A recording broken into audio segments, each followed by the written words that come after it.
Uncle Trunks needs some work. Now he ain't no Grandpa Piccolo, that's for sure.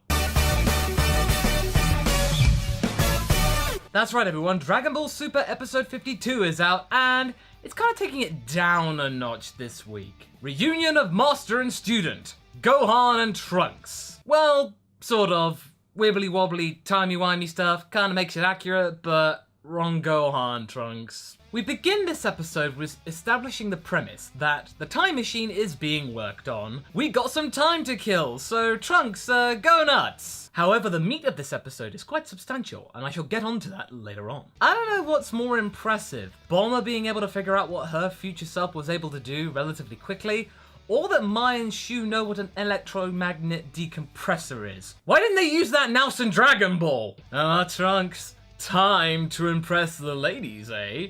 I don't care if that pun was bad, I just had to say it.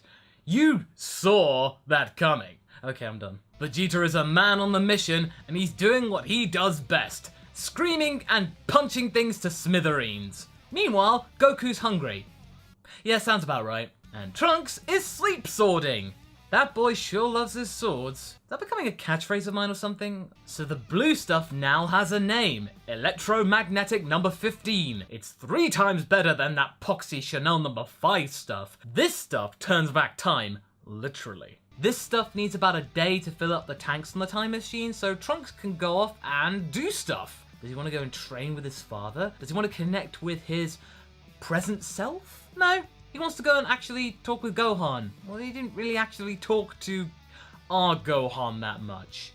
He kind of wants to have a connection with future Gohan, and we actually do get a flashback. The history of Trunks is now canonically interwoven. Now that's cool, and blue-haired Trunks is properly confirmed, as I mentioned in the previous review. This is a proper retcon, people, so I guess we gotta get used to it. Yeah, Trunks, you're not sensing that incorrectly.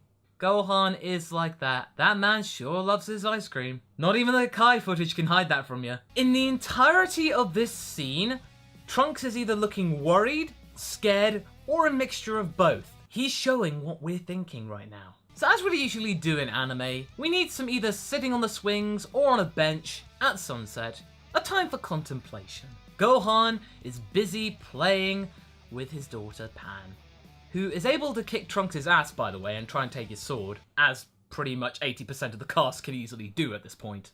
He's able to realise that his sensei from another era is content.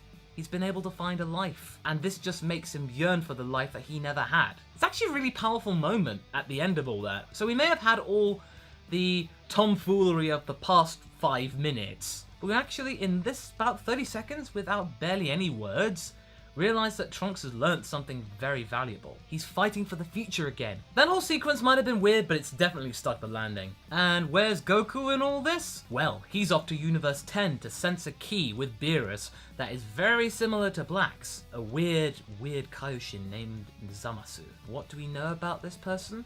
Not very much. Except that he likes to handle carts. But what more? We will have to find out next time. This episode was definitely a spot of comic relief.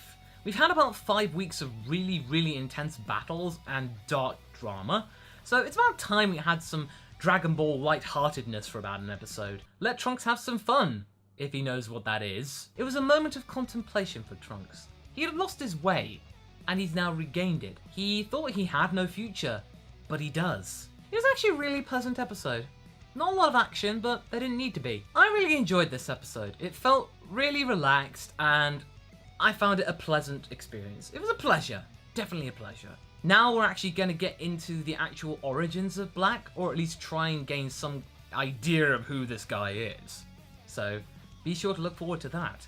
The plot's starting to move. Anyway, that's my review of episode 52, guys. Tune in next week for another edition of these reviews for episode 53. So until then, be sure to like and subscribe for more of these videos.